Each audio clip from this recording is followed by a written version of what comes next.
সারা সপ্তাহের শপিং আজকে হয়েছে, খাবারের শপিং। সারা সপ্তাহের মোটামুটি একটা যা যা সবজি খাবারের দরকার ছিল আজকে সেগুলো কেনাকাটা হয়েছে। এক এক করে দেখাচ্ছি কী কী কিনেছি। সো আলু, এটা পালং শাক, ধনেপাতা, কাঁচা লঙ্কা, ভেন্ডি, আপেল, মিষ্টি আলু, বিট, গাজর, বেগুন, এটা একটা পাকা পেঁপে। পেঁপে খেতে আমার খুবই ভালো লাগে ফলের মধ্যে। সেকেন্ড ব্যাগ, দেখা যাক কী আছে। চিনি, চানা ডাল,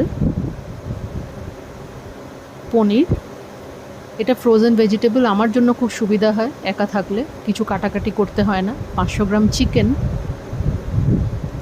এটা গরমকালের জন্য বেস্ট। দই, ম্যাগি, সবসময় টাইম সেভিং একটা আইটেম, পাউরুটিও তাই, এবং দুধ। এত কিছু কেনা তো হয়েছে, এবারে রান্না করার পালা।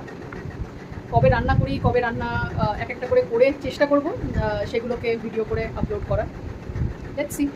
ওকে, বাই, টাটা, গুড নাইট সবাইকে।